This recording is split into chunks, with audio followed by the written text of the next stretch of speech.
Memórias Póstumas de Brás Cubas, capítulo 44, 1 Cubas. Esse é o segundo vídeo. O meu celular me cortou inesperadamente. Então vamos lá. Começando no capítulo que foi interrompido, desculpe, no parágrafo que foi interrompido. Mas eu era moço, tinha um remédio em mim mesmo. Meu pai é que não pôde suportar facilmente a pancada. Pensando bem, pode ser que não morresse precisamente do desastre, mas que o desastre lhe complicou as últimas dores é positivo. Morreu daí a 4 meses, acabrunhado, triste, com uma preocupação intensa e contínua, à semelhança de remorso. Um desencanto mortal que lhe substituiu os reumatismos e tosses. Né?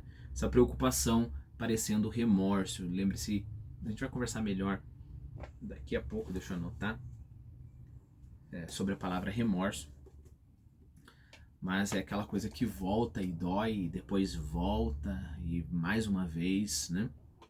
Então é desse modo que ele teve as suas preocupações.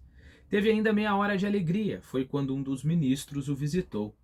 Vi-lhe, lembra-me bem, vi-lhe o grato sorriso de outro tempo, e nos olhos uma concentração de luz, que era, por assim dizer, o último lampejo da alma expirante, alma que expira, alma que está morrendo.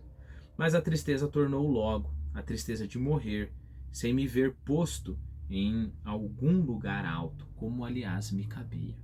Um Cubas. Morreu alguns dias depois da visita do ministro, uma manhã de maio, entre os 2 filhos, Sabina e eu, e mais o tio Ildefonso e meu cunhado. Morreu sem lhe poder valer a ciência dos médicos, nem o nosso amor, nem os cuidados, que foram muitos, nem coisa nenhuma. Tinha de morrer, morreu. Um Cubas. Bom, vamos começar por... Então, o capítulo está terminado, vou fazer algumas digressões, né? Vamos começar por essa última exclamação, né? Um Cubas, né? Perceba que há uma ironia deliciosa aqui, né? Então, como é que pode um Cubas morrer? E aí, nisso, você já imagina todas aquelas pessoas que se acham extremamente especiais, né? Afinal de contas, eu sou fulano de tal. Afinal de contas, eu fiz isso. Afinal de contas, eu fiz aquilo. É absurdo, você acha que eu vou morrer? Né? Olha quem que é minha família, olha o que eu já fiz na minha vida, olha o quanto, olha a minha graduação, né? Olha os meus diplomas, né? Um Cubas. E aí a gente vê o quão ridículo que é a posição do homem perante a morte, né? Que é simplesmente aquilo que nivela todo mundo, né? Por mais que não fosse um mero Cubas, como a gente sabe que é, não é que é um Cubas, é um mero Cubas, né? Por mais que fosse, sei lá, um imperador, um rei, ainda assim é a morte para todos. Vamos voltar um pouco. Eu falei que eu ia comentar sobre a palavra remorso. No contexto, a gente já explorou, o contexto, que significa no contexto, mas é interessante a palavra remorso pelo contexto em geral, né? Remorso vem da etimologia remorder, né? Então, por que o remorso é uma coisa tão prejudicial? Não tem nada a ver com o sentimento, por exemplo, o sentimento cristão do arrependimento, né? Qual que é o sentimento cristão do arrependimento? Você vai lá, você viu que você fez bosta, e você reconhece que você fez bosta e fala, puxa, fiz bosta, eu quero muito, muito, muito, muito nunca mais fazer bosta, né? Pelo menos essa bosta aí que eu fiz. E bola pra frente. Bola pra frente, a vida continua. Se você acredita em Deus, você pede perdão pra Deus e bola pra frente, né? Se você fez alguma coisa errada pra uma pessoa, você vai lá, fala, me desculpa e bola pra frente. O remorso não. O remorso é como uma ferida que você fala, nossa, eu fiz aquilo. E aí de quando em quando o que você faz? Você vai lá e começa a morder a ferida. Eu acho a imagem muito forte, né? Muito interessante. E aí você morde mais uma vez e morde mais uma vez e você fica remoendo, remordendo, né? Então é daí que vem remorso. Além disso, nós temos a palavra fatuidade, né? Fatuidade aqui é vaidoso, né? Mas eu gostaria que você pensasse no seguinte: fogo fátuo. Já ouviu falar de fogo fátuo? Fogo fátuo é aquela bola de fogo que aparece, né, nos pântanos, que aqui no Brasil a gente vai chamar de boitatá, né? E por que ele é chamado de fogo fátuo? Porque ele é um fogo que não permanece no mesmo lugar. Ele é aquela bola que fica mexendo, fica indo, sendo levada de cá para lá e assim por diante, de cá para lá, de lá para cá. A propósito, tem uma passagem no Fausto de Goethe, Noite de Walpurgis, que em determinado momento Mefistófeles está guiando o Fausto até o Monte Brocken, onde o demônio preside orgias, né? E de repente está muito escuro, ele chama um fogo fato para iluminar o caminho, né? E como Mefistófeles é um demônio, ele tem esse poder sobre o fogo fato, que é uma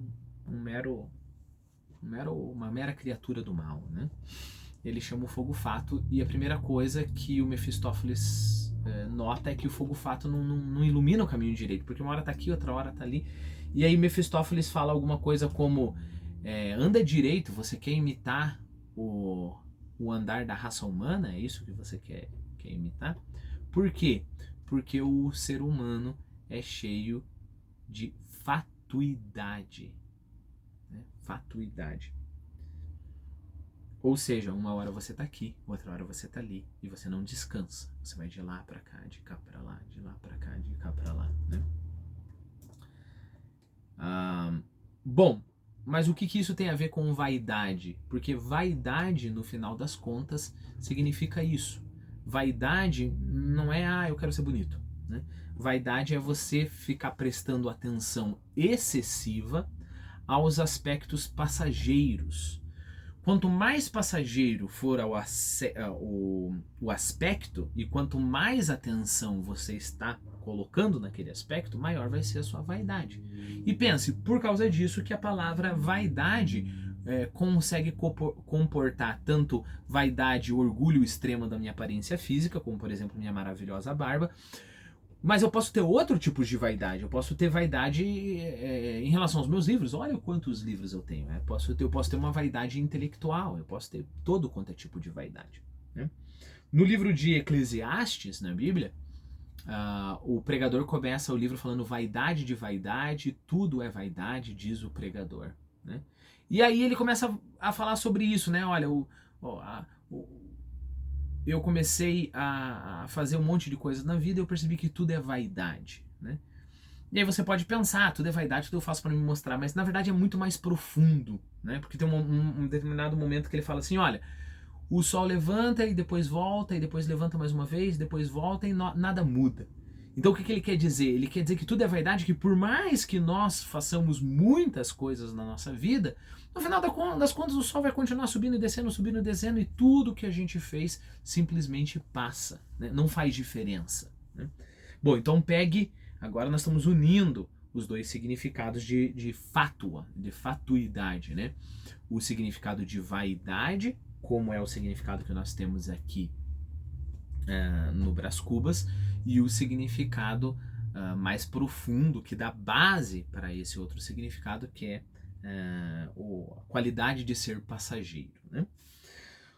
Eu acho que a última palavra que eu quero comentar com você é a palavra esboroar, né? Os sonhos do pai do Brás Cubas estavam esboroados, né? Esboroar significa reduzir a pó, esfarelar.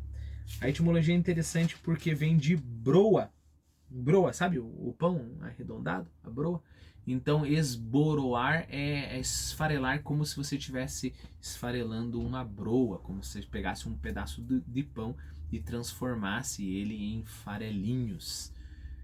E aí fica mais forte, percebeu? Fica mais forte a imagem, né? Os seus sonhos são esboroados. Neste caso, eu acho que esfarelados faria a mesma coisa, teria o mesmo impacto.